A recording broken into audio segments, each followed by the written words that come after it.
Imagine a morning long before coins, banks, or price tags existed. The sun rises over a small village where people step out of clay houses, carrying baskets of grain, jars of oil, and a few nervous-looking goats. Everyone has something, but rarely what they need. One woman has wool, but wants bread. The baker has bread, but needs a new pot. So they begin the slow dance of barter. No cash, no numbers, just talk, gestures, and trust. This world works on memory, not money. Every deal depends on reputation. If you promise to bring fish tomorrow and don't, well, everyone will know by the evening. In small villages, gossip is stronger than law. A dishonest trader might as well move away, because once trust is broken, no one will trade with them again. It sounds chaotic, but somehow it works. People already understand value, not with coins, but with time and effort. The hunter knows it takes 3 days to bring down a deer. The potter knows it takes the same 3 days to fire a pot. They may never say worth or price, but they can feel it in their bones. By midday, the open market is really just a dusty clearing, fills with noise. Someone shouts about barley. Someone argues over a basket of figs. It's loud, messy, and human. No receipts, no rules, no accountants, only deals made face to face. Historians call this an economy of gifts. A gift wasn't free. It carried an invisible promise. If your neighbor gave you wine, you were expected to return the favor later, maybe with meat, or a help in the field.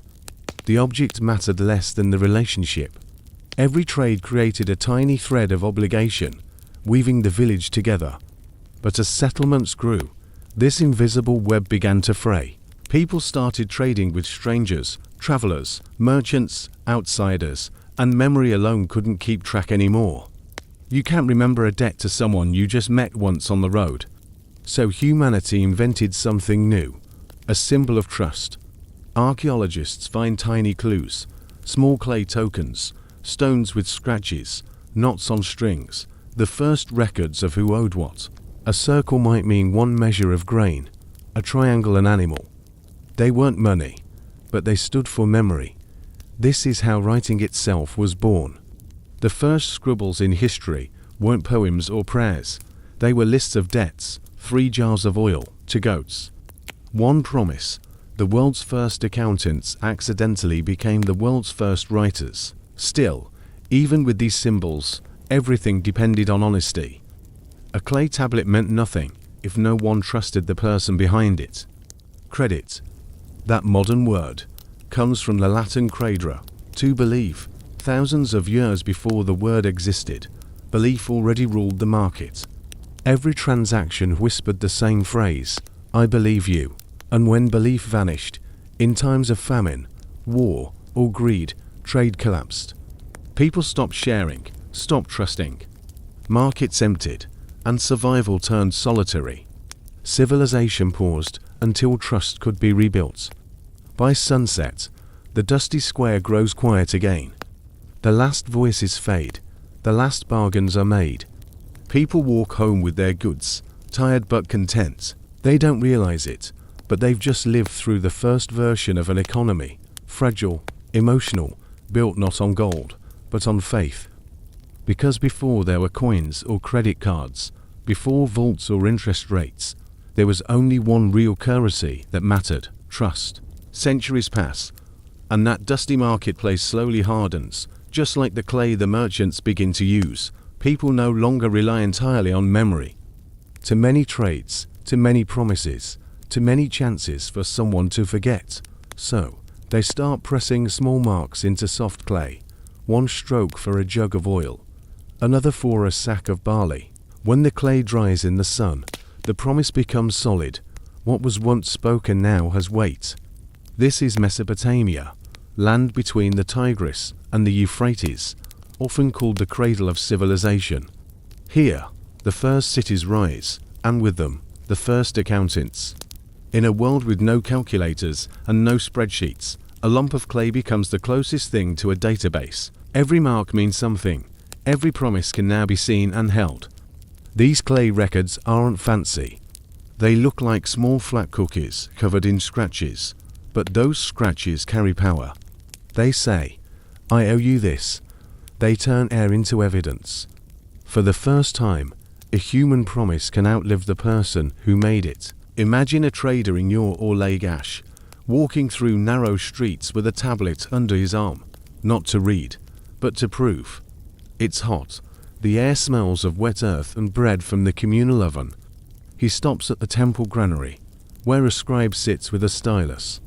The trader hands over grain, and the scribe presses symbols into clay: name, amount, date. The tablet is then stored in a clay envelope, yes, literally sealed, like an ancient safe.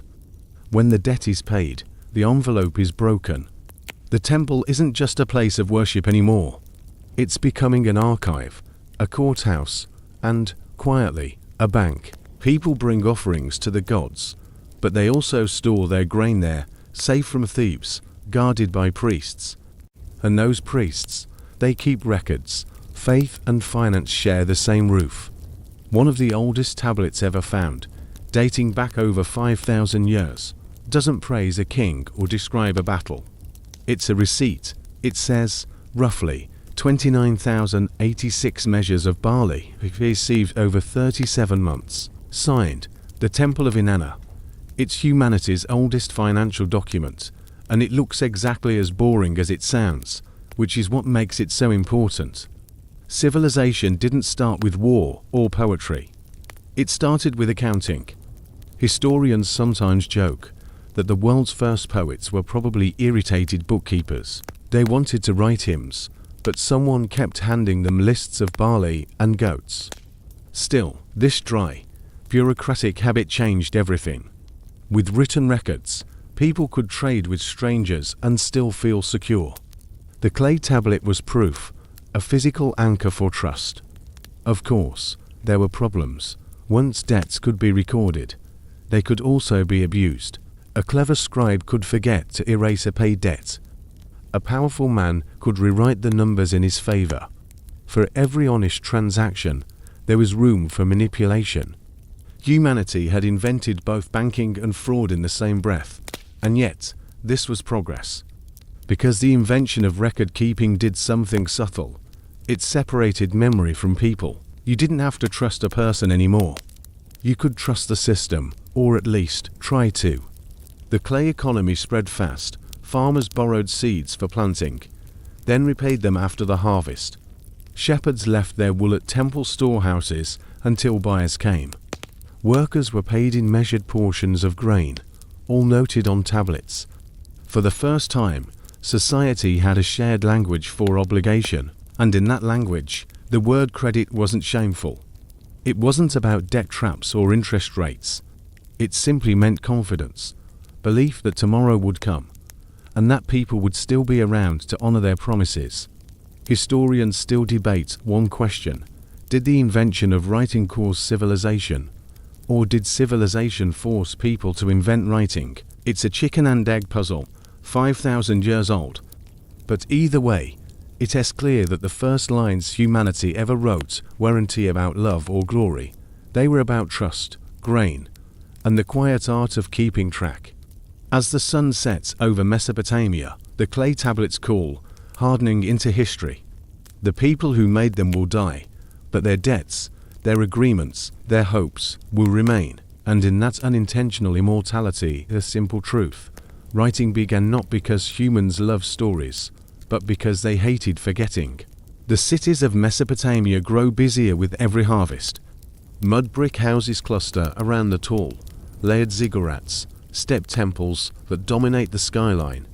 Their shadows stretch across the riverbanks where barges unload sacks of barley, sesame, and dates. The air is heavy with heat and the smell of grain dust. In the heart of every city, one building becomes the true center of life, the temple granary. Here, among the priests and worshippers, lies something far more practical than prayer: storage, record-keeping, and quiet administration. The temple isn't only the house of the gods. It is the first great warehouse, the first registry, and, in many ways, the first bank. A farmer arrives with his cart full of barley. He bows to the priest, murmurs a small offering to the goddess Inanna, or to Enlil, and hands over his sacks. The priest measures them carefully, notes the amount, and presses symbols into a small clay tablet. The farmer keeps one copy. The temple keeps another. Later, when famine comes or when he needs to trade, he can return and withdraw what he deposited, or exchange the tablet for something else of equal value. It sounds simple, but it changes everything. The moment that clay token becomes tradable, the farmer no longer needs to carry grain. He carries proof. He can hand that tablet to another merchant who accepts it as payment because the temple guarantees it. The first receipts become the first currency. The priests, of course, don't call it money, they call it order. To them, balance and fairness are divine concepts. In their records, every grain must be accounted for, every measure justified. The temple's storehouse is not just a pile of food, it is a moral system, a reflection of cosmic justice. Debt isn't just economic, it's spiritual. And yet, these same temples grow powerful. When so many people owe their survival to the grain inside, the priests control not just religion but resources. They can decide who eats, who trades, who prospers. Their clay tablets become instruments of both mercy and dominance. Imagine the daily rhythm inside such a temple. The noise of clay tablets clicking against each other. Scribes sitting cross-legged on the floor, styluses in hand, their fingers stained with dust. Rows of shelves hold thousands of tablets, each one representing a promise, a person, or a debt. A breeze from the open courtyard mixes with the smell of oil lamps and hot clay.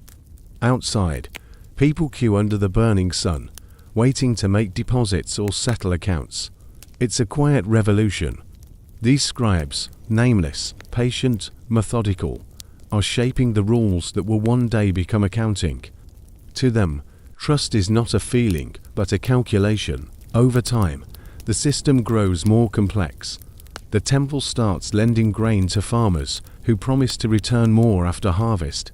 Interest, in its earliest and purest form. A 10% increase, perhaps justified as an offering to the gods for protection. Later, merchants borrow silver from temple reserves to fund long-distance trade. What began as faith turns into structured finance. But even within this order, there's room for chaos. Sometimes a storm wipes out a crop, and farmers can't repay what they owe. When that happens, the priests must decide, forgive the debt or confiscate the land. Both choices are dangerous. Too much mercy, and the system collapses. Too much strictness, and rebellion brews. Archaeologists have found proclamations by kings who stepped in to cancel all debts, declaring divine forgiveness. Each time, society would breathe for a moment. Then the ledgers would fill again. Humanity, it seems, never learned to live entirely without owing. One of the most fascinating tablets found near the city of Uruk is a dispute between two merchants over grain that spoiled while in storage. One blamed the temple guards, the other claimed the gods had punished him.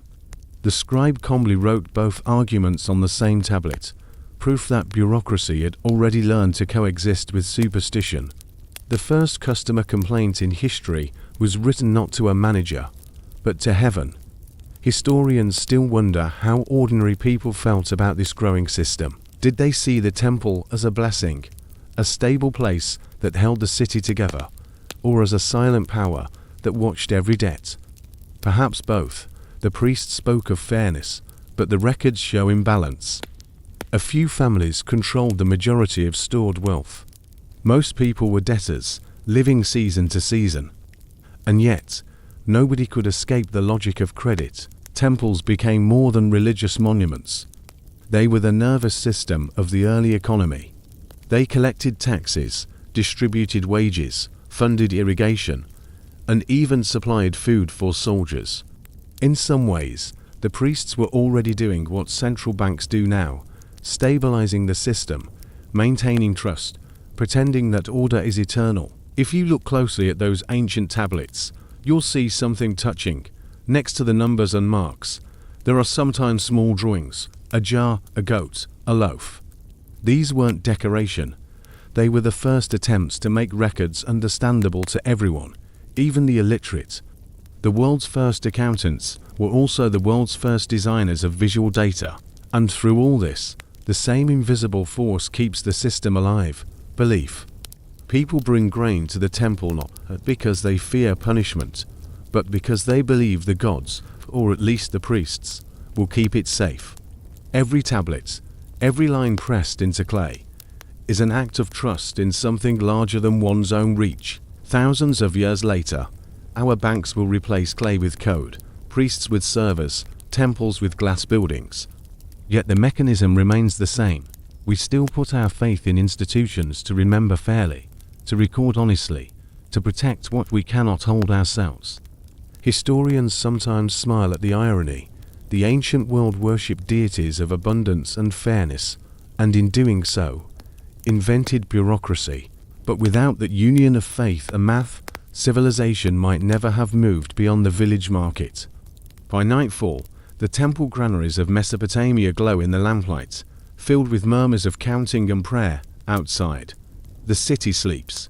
Inside, the clay tablets cool and harden, small, fragile rectangles carrying the weight of a world that has just learned how to measure trust.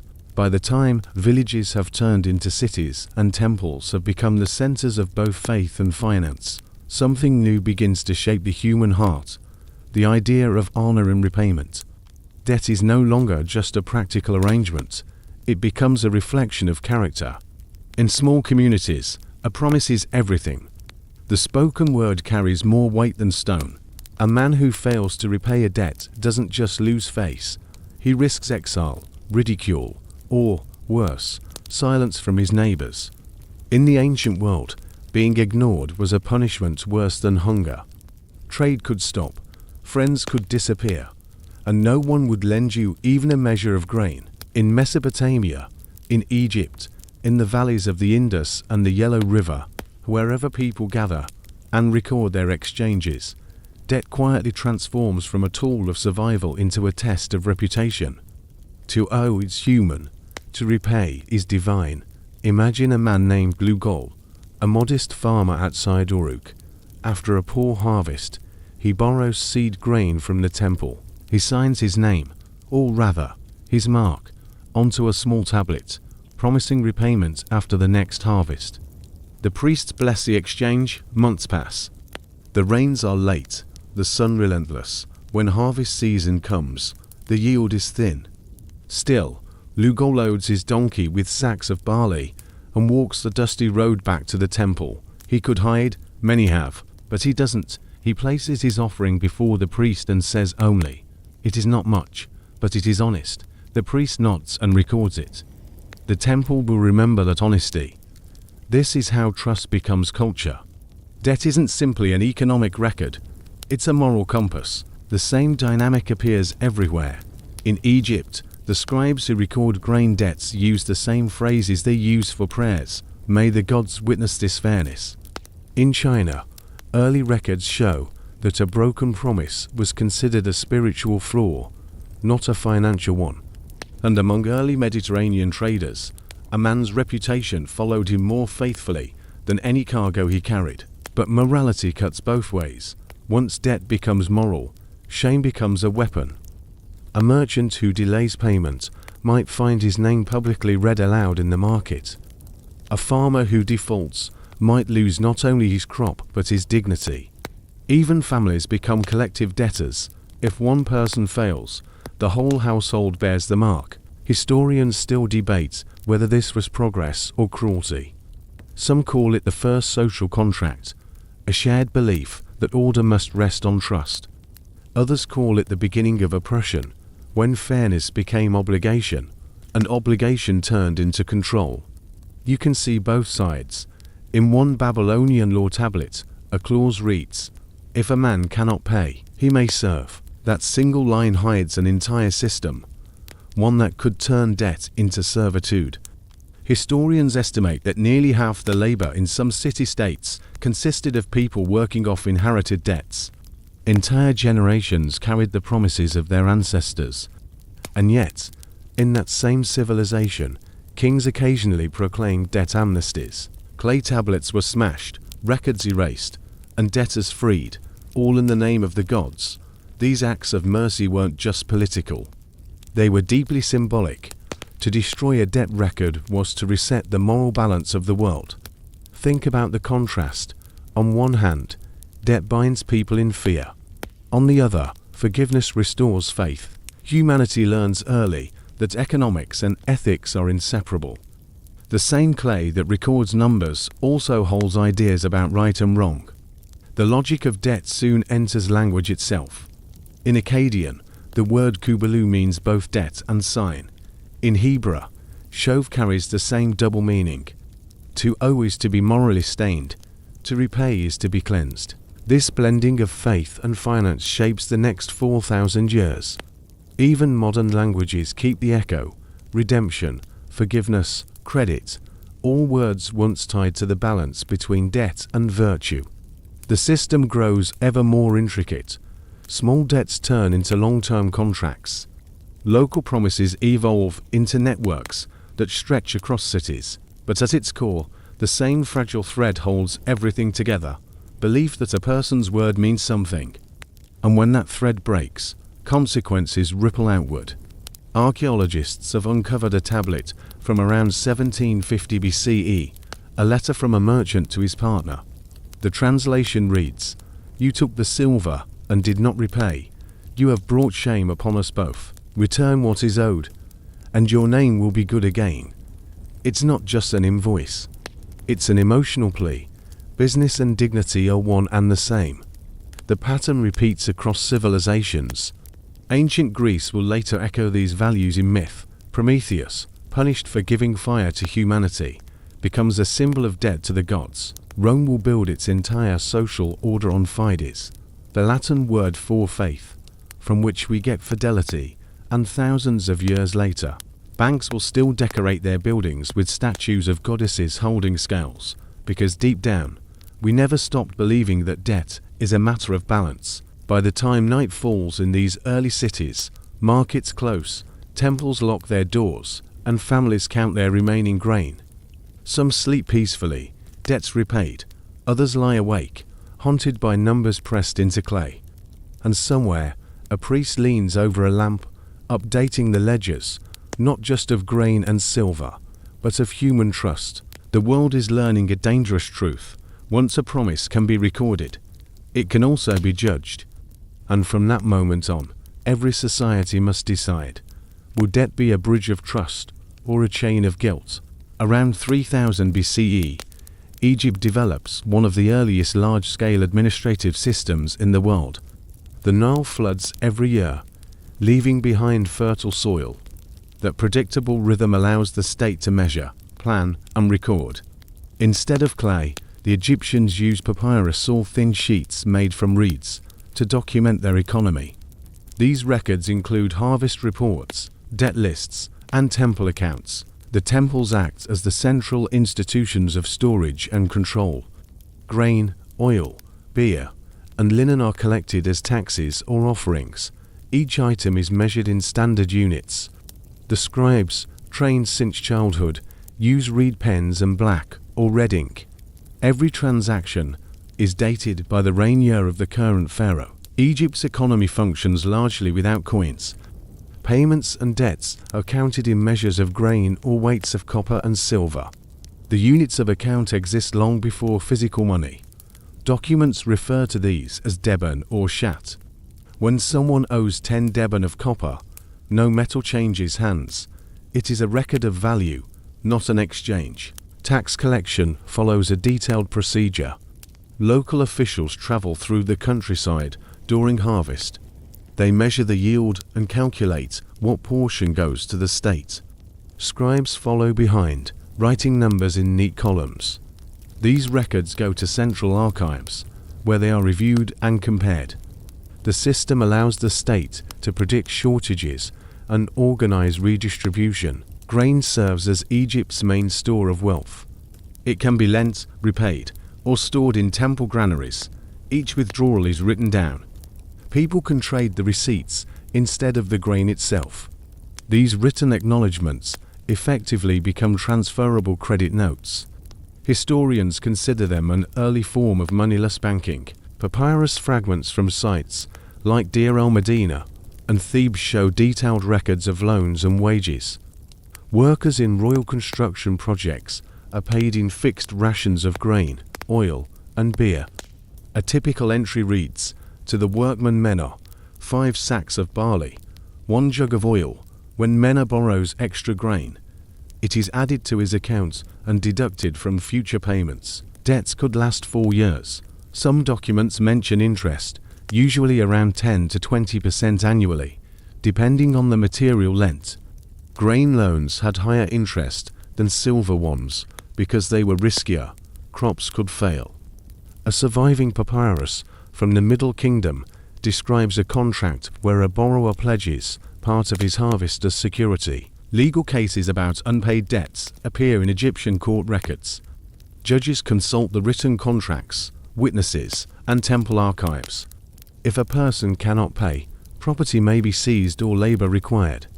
Written agreements become central to justice, replacing memory-based claims. The system depends on literacy. Only about 1% of Egyptians, mostly scribes, priests, and officials, can read or write. This gives them enormous influence. They control access to records and interpret the numbers. Errors or deliberate changes can alter ownership. For that reason, scribes take oaths to record honestly. Some tomb inscriptions praise scribes who never falsified a measure. Archaeological evidence shows that these administrative records existed for more than 2,000 years with minimal change. Papyrus ledgers, grain tokens, and seals created an economy based entirely on record keeping. It worked because Egypt's population trusted the scribes and the state to remember accurately. In effect, the Egyptian economy functions on documented trust. People believe in the papyrus, the ink, and the authority behind it.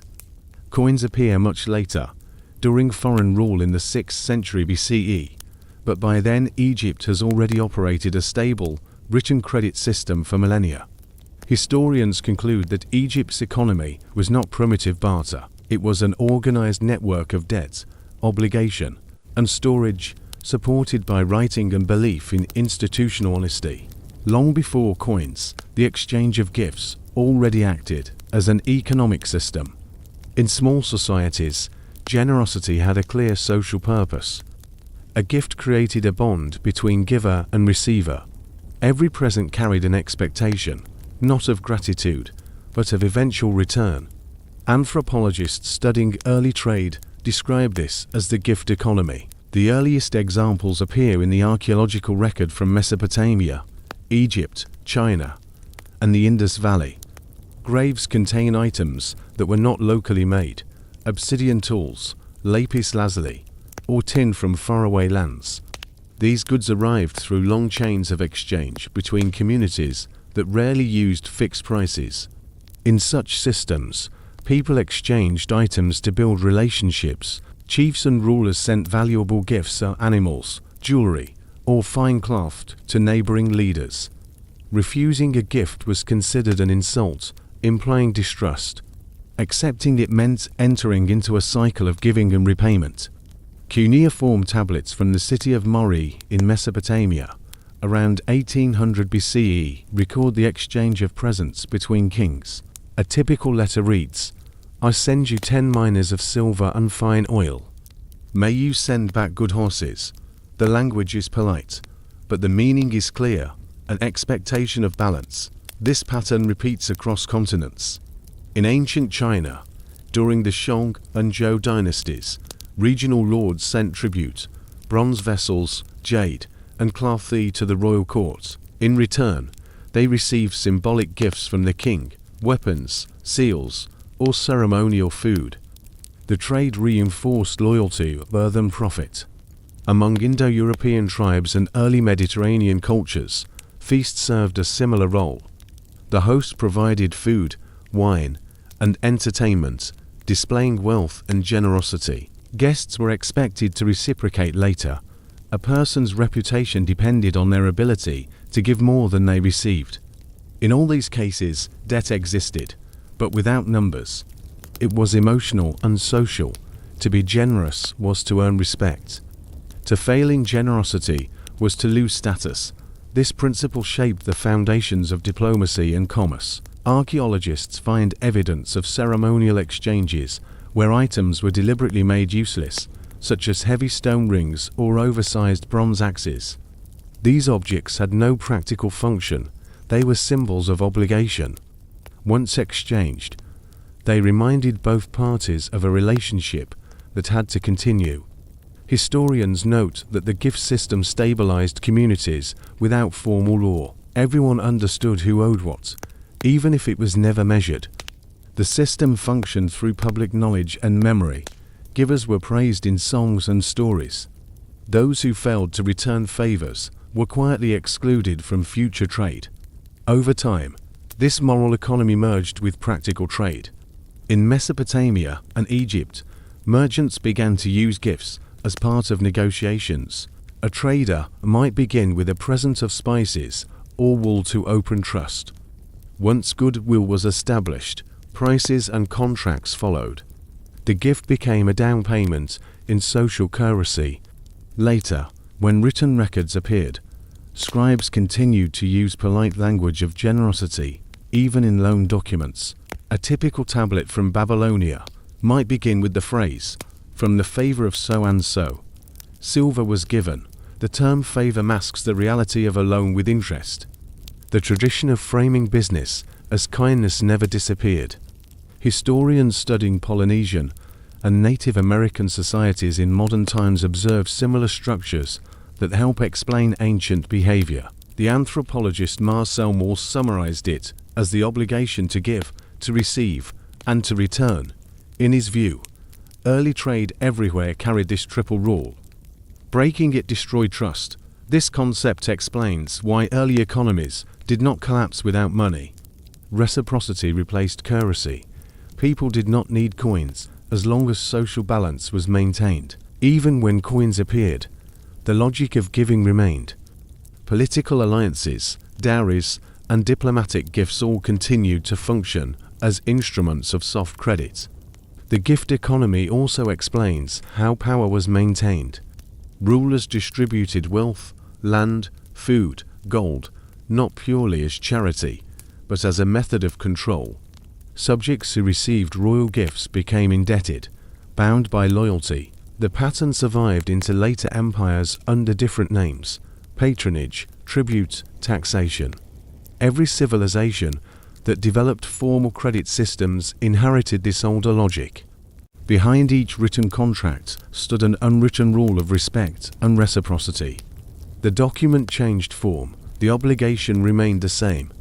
Historians summarize it simply: before there was money, there was social debt. Every loaf of bread shared, every gift exchanged, every favor owed became part of a collective memory. The act of giving, once free, had turned into the first quiet form of credit. Around 1200 BCE, the Phoenicians rise along the eastern Mediterranean coast, in the cities of Tyre, Sidon, and Byblos. Their homeland is narrow and mountainous, poor in farmland, but rich in cedar trees and ambition. To survive, they look to the sea. Within a few centuries, their ships are known everywhere from Egypt to Spain. The Phoenicians are traders above all else. They sell purple dye made from murex shells, cedar wood for temples and ships, and glass crafted from desert sand. They buy metals, grains, and spices. Their economy depends on constant movement, and that means constant risk. A voyage could last months. Storms, pirates, and foreign taxes threatened every deal. Carrying payment in metal was dangerous and heavy. The only protection was trustee agreements that stretched across harbors and borders. Written records from Ugarit and later from Carthage show the system they used. Merchants exchanged sealed tablets or wax-covered boards bearing marks that confirmed debt or delivery. One have stayed with the lender, the other traveled with the borrower. When reunited, the two halves proved authenticity. Archaeologists call them split tokens. The method was simple and nearly impossible to forge. Phoenician trade networks relied on family houses, partnerships connected by blood. Each house maintained representatives in major ports, Tyre, Cyprus, Crete, Malta, Sardinia, and beyond. A merchant leaving Tyre could bring a letter of credit from his home office. It promised payment when he reached the branch in another city. The letter was sealed with the family mark, not a government stamp. Business ran on private reputation. Temples again played a role. The Temple of Melkart in Tyre and the Temple of Bol in Sidon stored wealth for merchants during long voyages. Donations served both religious and practical purposes, divine protection and safekeeping. Inscriptions found in these temples mention dedications of silver and goods entrusted to the god. Some scholars interpret these as early deposit accounts. Linguistic evidence shows that Phoenician and Punic traders used standardized weight systems. The shekel appears across their records, often as a unit of account rather than an actual coin. A cargo might be valued at 50 shekels of silver, yet no metal changed hands until the voyage was complete. The written promise functioned as the real currency. Phoenician trade contracts discovered on Ostraka. Pottery shards used 4 notes include phrases like silver to be received upon safe arrival or wood delivered, payment pending at Byblos. These short sentences reveal a world already fluent in deferred payment. Their ships carried more than cargo. They carried information, prices, names, and balances. Merchants memorized complex webs of credit. A sailor might owe his captain a share of profit. The captain might owe another merchant in Tyre, who in turn owed a partner in Egypt. It was an invisible network of debts balanced by trust. The Phoenicians never created an empire through conquest, yet their trade routes formed an empire of cooperation. Their influence spread alphabet, weights, and customs across the Mediterranean. The Greek word phoenix, meaning both Phoenician and purple, became associated with trade itself. Evidence from Assyrian archives mentions tribute paid by Phoenician cities in gold, silver, and dyed cloth.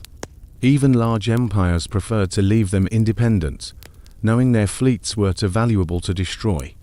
The Assyrian kings demanded payment, but allowed the merchants freedom, an early recognition that commerce required autonomy. Archaeologists in Spain and North Africa have found Phoenician inscriptions marking ownership of warehouses and docks.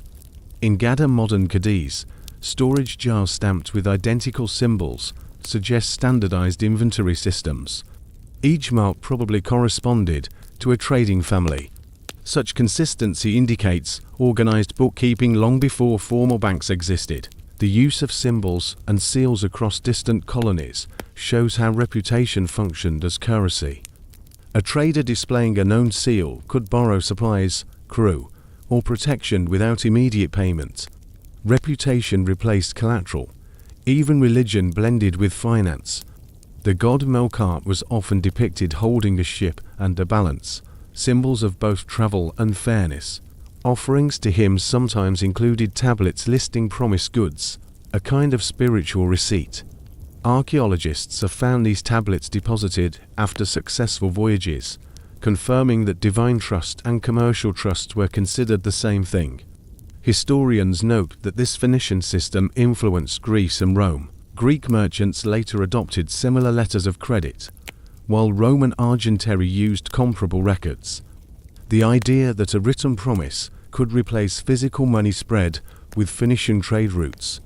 By the 8th century BCE, their ships reach beyond Gibraltar. At each port, they leave colonies where the same rules apply. Honor contracts, deliver as promised, repay what is owed. No soldiers enforce this, only memory and mutual dependence. A merchant who cheated one partner would soon find every port closed to him. The Phoenicians proved that credit could exist without empires or banks. All it required was a name that others respected and symbols that others recognized. Their system lasted nearly 1,000 years, carried by wind, wood, and trust. By the 2nd century BCE, trade stretches across the heart of Eurasia. from the cities of China to the ports of the Mediterranean. The network, that will later be called the Silk Road, is not a single road, but a web of paths winding through deserts, oases, and mountain passes. Silk, spices, jade, glass, and ideas travel in both directions, so do promises, written, sealed, and carried by caravans that might take months to reach their destination. The Chinese Han dynasty organizes large-scale trade through official merchants and licensed caravans. To manage payments over such distances, traders develop instruments known as feiqian, or flying cash. These are paper notes issued by trustworthy merchant houses or government treasuries. A trader can deposit money in the capital, Chang'an, and receive a written order to withdraw the same amount in another city, such as Dunhuang or Kashgar. The name flying cash reflects how many moves without being carried, an early form of remittance. The system begins in the 7th century BCE as local experiments, but flourishes during the Tang dynasty, 7th–9th centuries CE. Officials adopt it to reduce the risk of robbery and to simplify tax collection. The documents are usually strips of paper or silk stamped with official seals. When presented at a partner office, they are exchanged for metal coins or goods. It is one of the earliest examples of paper-based credit. Parallel forms of long-distance credit appear in the Middle East and Central Asia. Persian and Sogdian traders use letters of exchange written in Aramaic and Persian languages.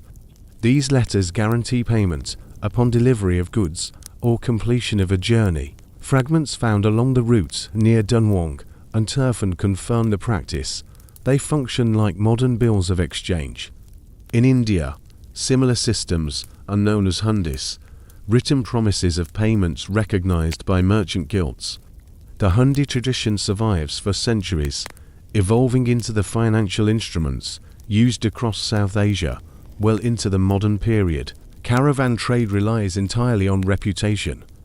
A single journey from Xi'an to Antioch could take a year or more, crossing dozens of political borders. Merchants often never met the final recipient of payment.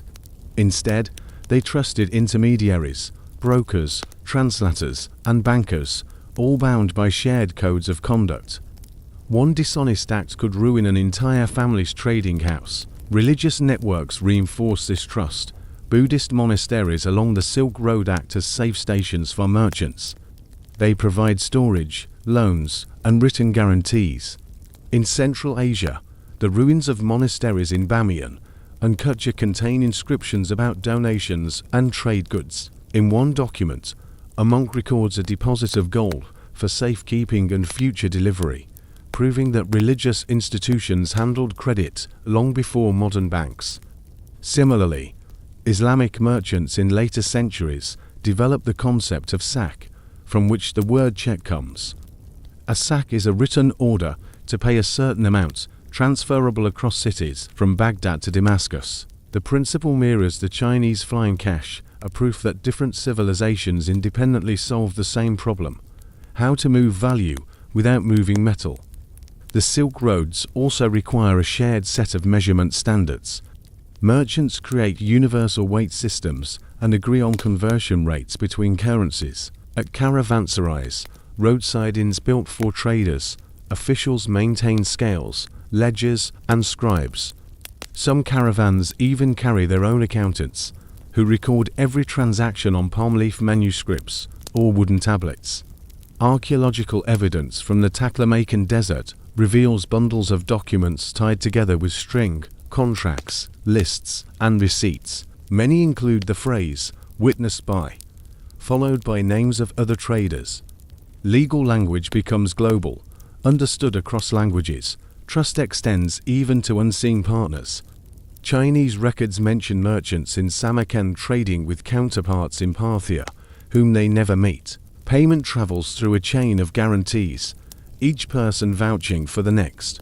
If one fails, the reputation of all suffers. The network also spreads technology. Paper, invented in China, reaches the Islamic world, and then Europe through these same traders. Along with paper come methods of record keeping, stamping, and sealing, the administrative backbone of credit. Historians studying the Silk Road emphasize that it functioned not because of armies or empires, but because of cooperation. The routes passed through territories that rarely shared governments, but shared a belief in written promises. Credit, not conquest, made global trade possible. By the time the Tang dynasty ends in the 10th century, the Silk Road has carried goods worth fortunes, but its greatest export is invisible, the idea that trust can travel farther than people. Each sealed letter, each stamped note, each dusty paper fragment found by archaeologists tells the same story: humanity learning to replace weight with words, and fear with faith in another's handwriting. The invention of coins changes trade forever. Around the 7th century BCE, in the small kingdom of Lydia, in western Anatolia, metal discs stamped with official marks begin to circulate. They are made of electrum, a natural alloy of gold and silver found in the local rivers. Each piece carries a symbol, a lion's head or royal emblem, that guarantees its weight and purity. This simple idea spreads with astonishing speed. Before coins, merchants traded with weighed silver, grain, or written promises. Each transaction required trust or verification. Coins seem to solve that problem. A stamped piece of metal carries its own proof. It can move easily, be divided, and be recognized across markets. For the first time, value becomes portable, visible, and universal. But what starts as convenience soon grows complicated. At first, Lydian coins serve mainly for palace payments and soldiers' wages. The idea spreads to the Greek city-states, where each polis mints its own currency. Athens produces the famous silver drachma, with the owl of Athena on one side. Corinth, Aegina, and Sparta follow. The Persians adopt gold darics, stamped with the image of the king holding a bow. By the 5th century BCE, coins have reached India, the Levant, and Italy. Each new coin creates both freedom and confusion. Exchange becomes faster, but also fragmented. Every city issues different weights and designs. Merchants must constantly convert between them, sometimes losing value in the process. Archaeologists find scales, weights, and coin molds in ancient marketplaces, proof that money immediately demanded regulation. Governments issue decrees to standardize value, but counterfeiters appear just as quickly. Thin-plated bronze coins, hollowed silver, and shaved edges fill complaints in temple archives. Fraud moves from tablets to metal. Despite this, coinage transforms society. Wages can now be paid in small units. Soldiers, craftsmen, and farmers earn predictable income. Taxes become quantifiable. Empires can collect and store wealth in treasuries rather than granaries. However, the introduction of coins shifts the meaning of debt. Previously, credit was personal, a promise between individuals. With coins, debt becomes measurable, impersonal, and enforceable. Loans can be written in exact amounts, interest can be calculated, and failure to pay can be punished by law rather than social shame. Historians connect the rise of coinage with the rise of organized taxation and bureaucracy. The Persian Empire, for instance, issues official coins to collect tribute from provinces. These payments fund roads, armies, and administration. In effect, money allows empire a portable system of control. But ordinary people quickly discover a paradox. Coins make trade easier and life harder. Where barter once depended on negotiation, prices now fix relationships. A loaf of bread costs one obol, not a favor. Generosity becomes less common because fairness is now numerical. Philosophers notice the change. Aristotle writes that money was invented for the purpose of exchange, but warns that greed begins when it is used to multiply itself. Plato complains that coinage encourages love of gain rather than balance. In temple economies, priests debate whether charging interest in coin differs from lending grain. The moral questions of debt return, only now stamped in silver. In daily life, coins bring both mobility and instability. Mercenaries demand payment in currency, not promises. Markets expand, but inequality grows. Wealth can be stored, hidden, or hoarded. Those who control minting control society. Archaeological finds from Greece and Persia show that early coins were often melted down and reissued after each ruler's death. Political legitimacy depends on whose face appears on the coin. Money becomes propaganda, a message of power in every hand. The shift also affects women, artisans, and farmers. Before coinage, household trade was largely informal. Now, written contracts and payments in coin draw the economy into public, male-dominated spaces. Taxes in coin force rural families to sell crops at fixed prices. Debts once measured in grain now carry interest in metal, harder to repay, easier to enforce. Even as coins spread westward to Rome and eastward to India and China, societies continue to use both systems, credit and cash. Merchants still write promissory notes, still lend without coins.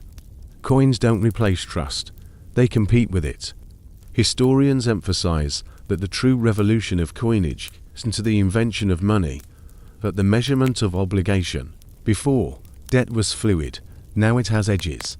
By the late 5th century BCE, vast hoards of coins fill temples and treasuries. Athens keeps its silver in the Parthenon under Athena's watch. Persia stores gold darics in Persepolis. Yet the same tool that funds armies also feeds corruption and wars. The economy becomes faster, but the sense of fairness slower. Coins promise clarity, but they also brought anxiety, for once numbers could be written, debts could no longer be forgotten. By the 3rd century BCE, Rome has risen from a city-state to a Mediterranean power. Its legions stretch across Europe, North Africa, and the Near East. Alongside its military expansion grows a sophisticated financial world built on contracts, records, and trust. Rome becomes not only an empire of soldiers, but an empire of paperwork, though in this case, the paper is wax. Roman traders, moneylenders, and bankers, the argentieri, manage much of the empire's economy. They operate from small stalls in marketplaces, temples, and public squares. Each argentarius keeps wooden tablets covered in wax, on which they inscribe debts, repayments, and interest. When the wax becomes full, they melt and smooth it, then start again. Every mark is a promise. The Romans inherit coinage from Greece and Persia, but improve its precision. Silver denarii and gold aurei circulate everywhere. Yet even in a coin-rich society, most transactions rely on credit. Carrying heavy metal across an empire is dangerous. So, the Romans standardized promissory notes and contracts, written statements acknowledging a debt to be repaid later. One of the most common is the chirographum, a document written twice on the same sheet, and then cut in half with a jagged line. Each party keeps one half when reunited. The two halves prove authenticity, the same method once used by the Phoenicians. Legal sophistication gives Roman credit unique flexibility. A citizen can pledge property, crops, or even future labor as collateral. Courts enforce contracts swiftly. Inscriptions found in Pompeii record everyday loans, leases, and business partnerships. On one wall, a note carved into plaster reads, "I owe 10 denarii to Lucius, to be paid after the festival." It's a casual reminder scratched by someone who trusted public shame more than memory. The banking sector becomes vital to urban life. Argentieri handle payments for land sales, dowries, taxes, and even government auctions. They maintain ledgers known as codices, recording inflows and outflows for each client. A wealthy Roman might never touch a coin himself. His banker settles accounts through written transfers. These entries are the ancestors of modern bank transactions. Credit also fuels Rome's vast trade. Merchants in Alexandria or Antioch receive loans to finance shipments of grain and spices.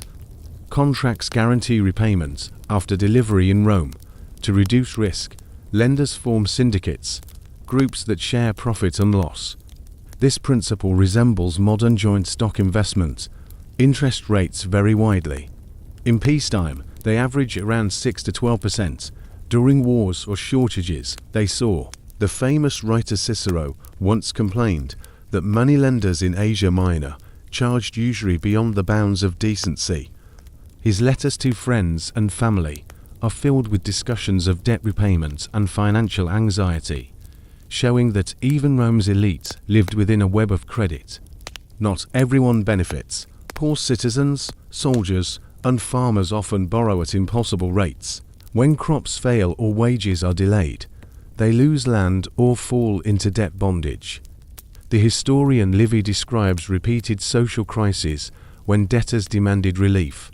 In response, Roman law gradually limits interest and expands debtor rights, not out of compassion, but to preserve order. Despite inequality, the credit system makes the empire remarkably efficient. Tax collectors transfer revenue across provinces through written instructions rather than physical transport. Governors borrow from local bankers to pay troops, then reimburse them later from the treasury. The state's ability to function depends on the belief that written words carry power equal to gold. Religion reinforces this belief. Temples of Jupiter, Juno, and Mercury store state funds. Offerings from citizens become a kind of moral deposit, mixing divine protection with civic finance. The Roman god Mercury, patron of merchants, thieves, and messengers, embodies the paradox of credit itself, honesty and trickery sharing the same altar. Roman law also preserves our modern financial vocabulary. Words like debit, credit, interest, and bank from banker, meaning bench or table, come from this era. Legal terms for repayment and default are almost identical to those used today. The Romans formalize economic trust into precise language. Archaeological finds confirm their obsession with documentation. Thousands of wax tablets discovered in Pompeii, Herculaneum, and Vindolanda record rent payments, wages, and court settlements. One tablet from 79 CE, just before Vesuvius erupted, lists a debtor named Gaius Julius Polybius, who still owes his landlord 12 denarii for wine taken on credit. History freezes his debt forever in volcanic ash. Trade across the empire depends on this legal infrastructure. A ship leaving Egypt with grain doesn't carry sacks of silver. It carries contracts. Merchants and bankers correspond through letters, each sealed and witnessed. A broken seal means broken trust. Historians studying these records note that Rome's financial world functioned without central banks. There was no institution guaranteeing deposits or regulating credit. Stability came from reputation and legal consistency. Wealthy families and temples acted as informal banks, and social pressure replaced modern insurance. Rome's fall centuries later does not erase its system. Medieval Europe inherits its habits of writing, lending, and enforcing promises. The Roman invention of paperless banking, transactions built on record and honor, becomes the foundation for the future. By the 1st century CE, the empire has reached its height. Roads span 80,000 kilometers, carrying armies, goods, and contracts. In every forum, the clatter of coins mixes with the quiet scratching of styluses on wax. Two forms of trust, metal and memory, coexist, competing and cooperating. When modern economists trace the origins of finance, they often find themselves back in Rome, a world where every debt could be written, sealed, and believed. The empire conquered territory with legions, but it conquered time with ledgers. While Rome refines contracts and coins, China begins an experiment that will change global trade, money made of paper. The idea appears during the Tang dynasty, around the 7th century CE, and develops fully under the Song dynasty. Starting in the 10th, it begins not with government decree, but with merchants who are simply tired of hauling metal. China's economy grows rapidly. Iron production, tea exports, salt monopolies, and vast population centers create constant demand for easier payments.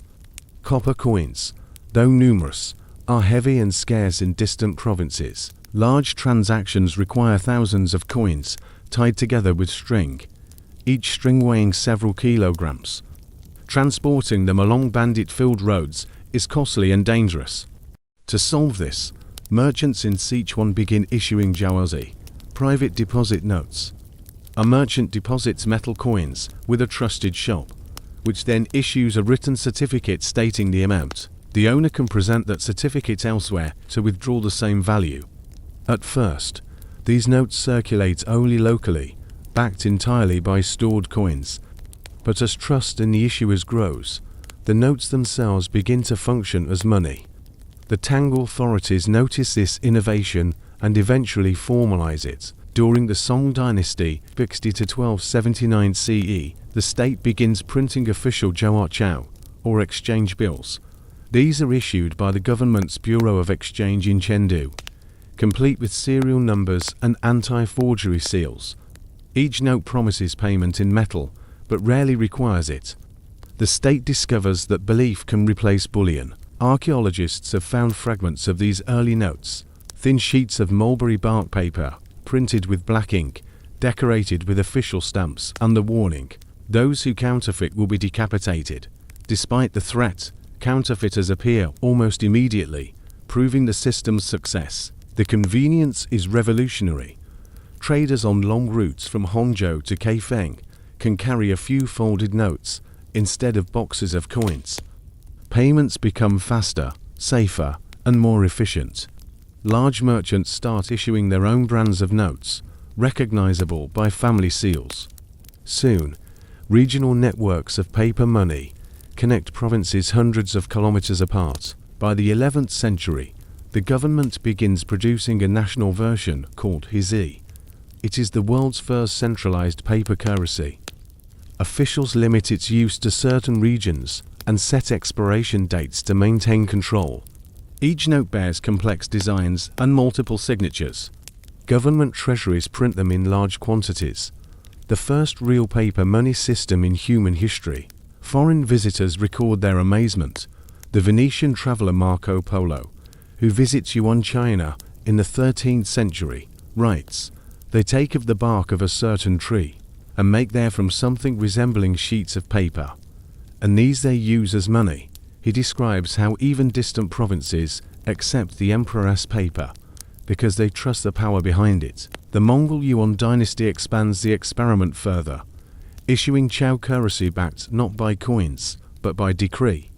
The government orders all taxes and payments to be made in paper. The empire, vast and multilingual, runs on written promises. For a time, it works flawlessly. However, as with all credit systems, overproduction leads to trouble. When the state prints too many notes without enough reserves, inflation follows. By the late Yuan period, the paper's value collapses. People revert to silver and barter. Yet the idea of symbolic money survives, spreading to Persia and eventually Europe through trade and Mongol communication routes. Historians studying this era note that China's invention of paper currency is less about technology and more about trust management. Officials develop elaborate bureaucratic procedures to issue, record, and destroy notes. Each issuance requires multiple witnesses and seals. In some provinces, old notes are ceremonially burned to prove that the state honors its limits, an early form of monetary policy transparency. The Song dynasty's financial bureaucracy rivals that of any modern government. Treasury officials track note circulation in ledgers, calculating how long each batch remains valid. The notes expire after 3 years, forcing people to exchange them and preventing endless accumulation. This control keeps confidence stable for generations. Even private citizens use credit instruments daily. Shopkeepers write paper vouchers for customers, redeemable later for goods. Rich households lend funds using written contracts, stored in family archives. One recovered contract from the 12th century, but it's a silver loan with interest, signed by witnesses and marked with red seals. The Chinese also pioneer another key innovation, promissory drafts for foreign trade. Maritime merchants traveling between Quanzhou, Southeast Asia, and India use letters of payment that can be claimed in any partner port. This method spreads to Islamic and later European traders, bridging continents centuries before Western banks exist. Historians credit China with transforming money from material into concept. In previous civilizations, wealth meant metal, grain, or land. In Song China, it becomes ink on paper supported by confidence in bureaucracy. By the 14th century, when Europe still carries silver coins, China has already run a national paper currency for over 300 years. The system faces inflation and political turmoil, yet the experiment proves that trade can operate entirely on shared belief. Modern economists trace the roots of fiat money to this era, from Zhuozi to Hizi, from handwritten notes to printed bills. The Chinese discovered that the value of money, not in metal, but in mutual agreement, a lesson the rest of the world would learn much later. After the fall of Rome, Europe's economy becomes local and slow. Roads decay, trade shrinks, and most exchanges happen face to face. A farmer for a shoemaker, a barrel of ale for a sack of grain. But by the 11th century, the continent begins to stir again. Towns grow, cathedrals rise, and merchants reappear on the dusty Roman roads. Pilgrims travel, monks write, and fairs become the beating heart of commerce. Out of this revival, a new form of credit emerges, the bill of exchange. The great fairs of Champagne, in northern France, connect the fragmented economies of medieval Europe.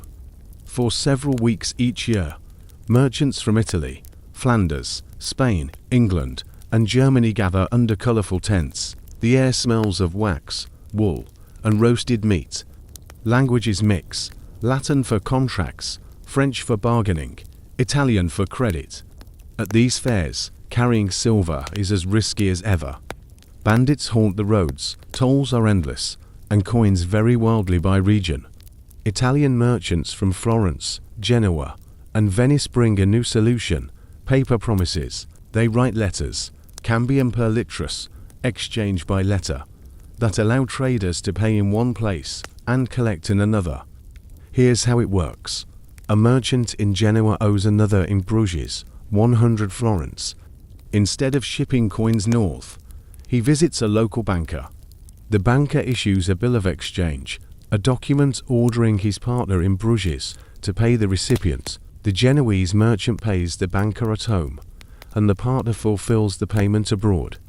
The banker charges a small fee for the service, which soon becomes standardized, the origin of international finance. These bills, handwritten and sealed, are the descendants of Mesopotamian clay tablets and Chinese drafts. They spread across Europe with astonishing speed. By the 13th century, every major trading city uses them. Italian words like banca, credito, and conto enter the vocabulary of business. The fairs of Champagne serve as clearinghouses. Merchants settle multiple debts simultaneously through written tallies. Instead of moving money, they offset credits and debits on parchment. By the fair's end, only small balances are paid in coin. Historians call this the first European banking network, a web of trust built entirely on paper. Records from these fairs survive. One contract from 1215 lists for merchants agreeing to settle accounts on the day of St. Remy. Another describes a bill guaranteeing payment in Venice 3 months after sight.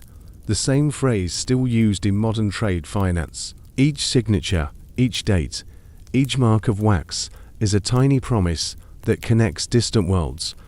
The Church's view on lending remains conflicted. Canon law forbids usury, or charging interest on loans, based on biblical interpretation. But merchants learn to phrase their profits as exchange fees, not interest. Technically, they are being paid for risk, not time, a distinction that keeps everyone comfortable. These subtle adjustments allow commerce to thrive under moral scrutiny. Monks may condemn greed from the pulpit, but abbeys themselves deposit funds with bankers. The famous Cistercian order maintains accounts in London and Florence. Even crusaders use letters of credit issued by the Knights Templar, who function as both soldiers and international bankers. A pilgrim can deposit money in Paris and withdraw it safely in Jerusalem using coded documents and secret signs. The innovation doesn't stop there. By the late 1200s, merchants developed double-entry bookkeeping, recording every transaction twice, as credit and debit. This new method, perfected in Italian cities, allows traders to see instantly whether they owe or are owed. It turns trust into a calculable structure. Governments soon adopt these systems. City-states like Venice and Florence finance wars and construction through bonds and loans. The Florentine Medici family builds its fortune by mastering bills of exchange and accounting. Their ledgers, filled with neat columns and inked lines, are the DNA of modern finance. Evidence from archives shows how standardized the system becomes. Bills specify the amount, the currency, the due date, and the payer's name. They require witnesses and seals. If someone fails to pay, courts enforce the contract. Paper now has the force of law. The transition from faith-based trade to documentation-based finance transforms Europe. Merchants who once relied on oaths now rely on archives. Cities create notaries to register agreements. The words credere, to believe, and contractus, to bind together, shape legal thinking for centuries. Historians describe this era as a turning point, the moment when Europe rejoined the global conversation of credit begun millennia earlier in Mesopotamia and China. Across the continent, the hum of markets and the rustle of parchment announce a new age of confidence. Yet, for all the paperwork and rules, the core idea remains the same as it was on a dusty Sumerian plain. Value exists because people agree to believe in it. The champagne fairs merely give that belief better handwriting. By the 14th century, when the fairs decline and permanent banks take their place, Europe has learned the language of promises. A bill signed in Florence can be honored in London, and a merchant's name becomes as strong as silver. Trade has finally broken free from geography. Trust, now written in ink, travels farther than any caravan ever could. As Europe's credit networks expand, another conflict begins, one not of merchants, but of morality. In a world still ruled by the church, money is not merely an instrument of trade. It is a test of the soul. Every contract carries a question. Can profit from lending be righteous? The debate over usury, the charging of interest on loans, stretches across centuries. Its roots lie in the Bible. In the book of Exodus, lending to the poor with interest is condemned as cruelty. The Gospel of Luke instructs believers to lend, expecting nothing in return. For the medieval mind, profit earned without labor appears unnatural, even sinful. Money, they believe, should not breed more money. Yet reality refuses to follow doctrine. Cities thrive on trade, and trade requires credit. Merchants cannot ship wool from England to Italy or spices from Venice to Bruges without borrowing. Interest becomes the invisible heartbeat of the economy, even as theologians try to deny its rhythm. To navigate this contradiction, Europe invents linguistic gymnastics. A merchant never charges interest. He earns compensation for risk. A banker does not lend for gain, but accepts a gift of gratitude. Words become moral camouflage for commerce. Theologians such as Thomas Aquinas attempt to draw fine distinctions. He argues that charging for the use of money is unjust, since money, unlike a house or land, is consumed when spent. But he allows for legitimate profit through exchange or partnership. This loophole keeps trade alive. As long as a contract includes risk or service, profit is tolerable. Bankers and notaries turn this logic into art. A loan disguised as a sale with delayed repayments escapes moral suspicion. A merchant can sell cloth today and agree to repurchase it later at a higher price, effectively collecting interest. Everyone knows what is happening. Everyone pretends otherwise. Despite these maneuvers, accusations of usury remain powerful weapons. In sermons, preachers compare moneylenders to serpents and leeches. Dante, in his Divine Comedy, places usurers in the seventh circle of hell, beneath a rain of fire. Yet even he borrows money in life, a fact preserved in Florentine archives. The contradiction becomes a medieval tradition. Condemn interest on Sunday. Calculate it on Monday. Religious orders themselves participate in finance. The Knights Templar, sworn to poverty, operate one of the largest banking networks of the 12th and 13th centuries. Pilgrims deposit funds in Paris, withdraw them in Jerusalem, and pay fees disguised as donations. The Templars keep ledgers, issue receipts, and transfer wealth across continents, all under the symbol of the cross. The Jewish communities of Europe occupy a different, often tragic, place in this system. Forbidden from owning land and excluded from any professions, they fill the economic role that Christian law restricts: money lending. Kings and nobles borrow heavily from Jewish financiers, then repay them with persecution or expulsion. Records from England, France, and Spain show cycles of debt cancellation through violence. The moral debate over usury becomes entangled with discrimination that will echo for centuries. Meanwhile, Muslim scholars in the Islamic world develop parallel interpretations of their own prohibition of interest, known as riba. Jurists like Abu Hanifa and al-Ghazali permit profit through partnership, the mudaraba, where one provides capital and the other labor. Risk is shared, profit is divided. The principle mirrors Western efforts to disguise interest, yet its ethical foundation remains stronger. Trade is moral if it distributes uncertainty fairly. Back in Europe, papal bulls and councils continue to issue bans on usury. The Third Lateran Council 1179 threatens excommunication to anyone who takes interest.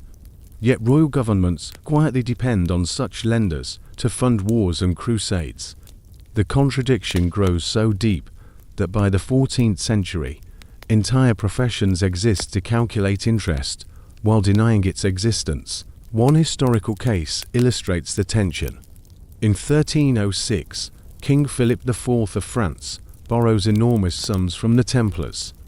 Unable to repay, he accuses them of heresy, dissolves the order, and confiscates their assets. Officially, it is about faith. In practice, it is about debt. The boundary between theology and economics becomes invisible. Universities join the debate. Scholars at Bologna, Paris, and Oxford attempt to define just price and moral profit. Their efforts shape early economic theory. They conclude that charging for risk and opportunity cost is acceptable, the seed of modern interest theory. What begins as moral philosophy slowly transforms into finance. Despite centuries of condemnation, interest refuses to vanish. It evolves. By the 15th century, city-states like Florence openly set legal rates. Public banks appear, lending money for civic projects with transparent interest. The Monte di Pieta, founded by Franciscans, lends to the poor at minimal cost, declaring the act charitable. Religion itself adapts. Lending becomes service rather than sin. Historians view this long moral struggle as essential to capitalism's birth. By forcing societies to justify profit, religion unintentionally created the ethical vocabulary of economics: fairness, equity, responsibility. The Church's suspicion of usury pushed merchants to innovate systems of partnership, investment, and insurance that remain the foundation of global finance. By the end of the Middle Ages, faith no longer controls credit, it merely blesses it. In cathedrals funded by loans and decorated with gold bought on credit, the union of morality and money stands complete. The old belief that debt stains the soul fades. What remains is a quieter truth, one still recognizable today. The value of money depends not on holiness, but on trust. And trust, though invisible, can move empires.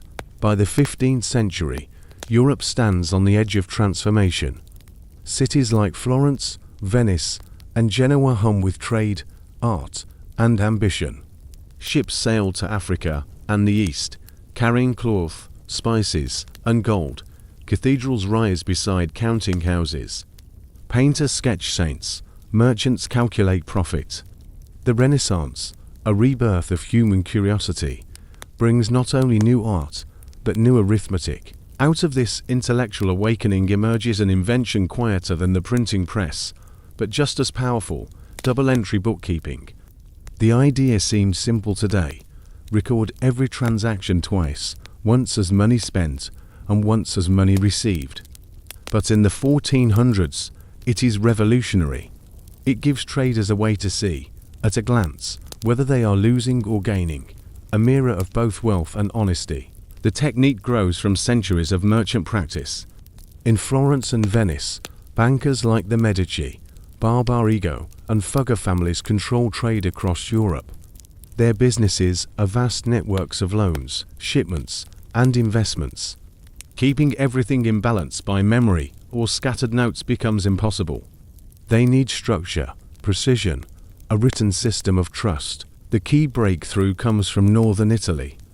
Around 1494, a Franciscan friar named Luca Pacioli publishes a thick Latin manual titled Summa di Arithmetica, Geometria, Proportione et Proportionalita. Hidden within it is a small section, Particularis de Computis et Scripturis, of particulars of calculation and recording. In clear language, Pacioli explains how merchants of Venice record their affairs using paired entries. Every transaction has two sides, debit and credit. He writes, all things must come into balance. If you do not know this, you walk in darkness. With those words, accounting becomes a science.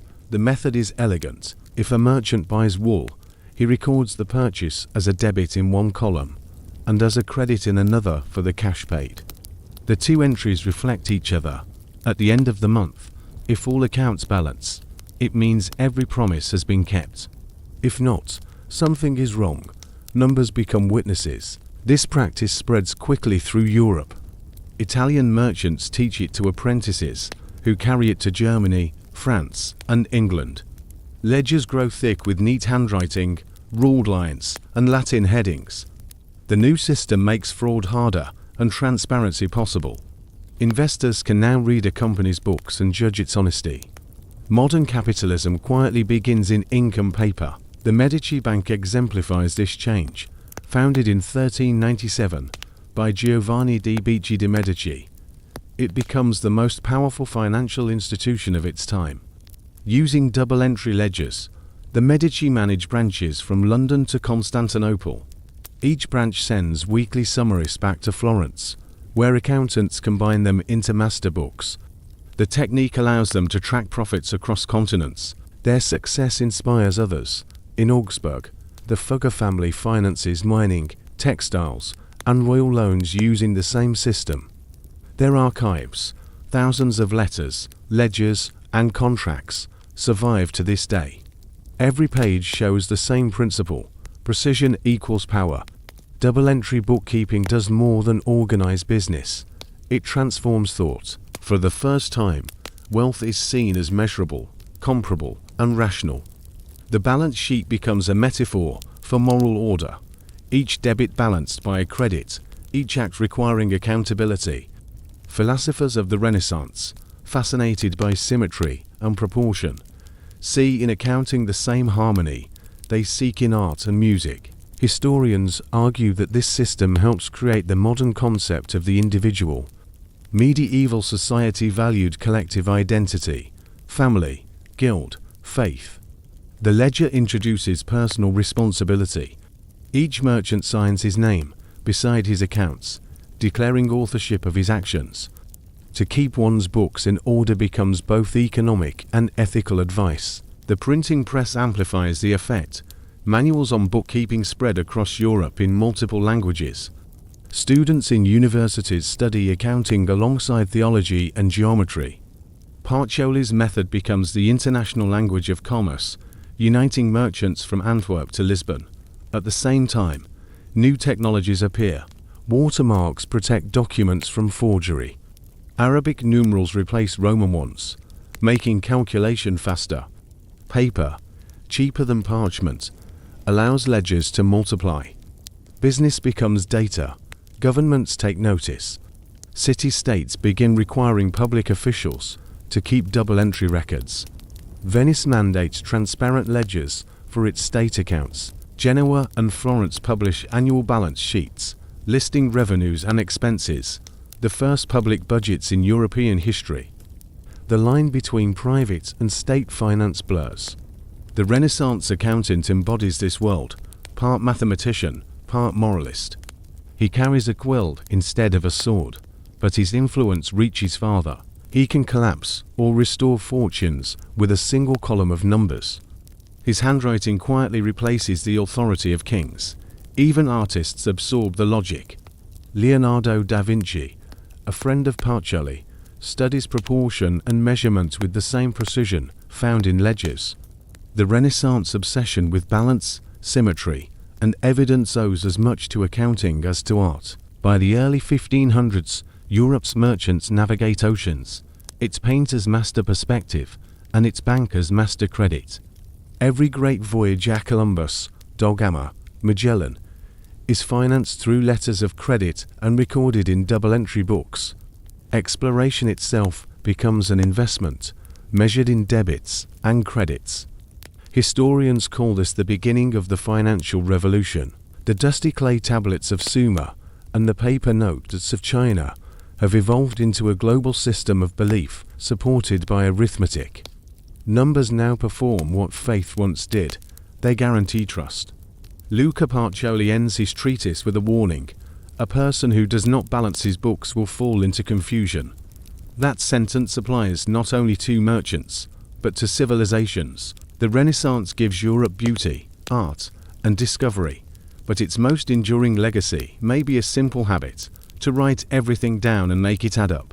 By the dawn of the modern age, humanity has transformed its oldest instinct, the need to trust, into the invisible foundation of global civilization. The markets of Mesopotamia, the papyrus ledgers of Egypt, the clay seals of Phoenicia, the silk and paper of China, the ledgers of Venice, all merge into one long story of belief turned into record. In the 17th century, new institutions formalize this history. The first public banks appear: the Banco di San Giorgio in Genoa, the Bank of Amsterdam, and later, the Bank of England. Each collects deposits, issues loans, and records transactions in permanent books. For the first time, governments borrow not from temples or kings, but from the public.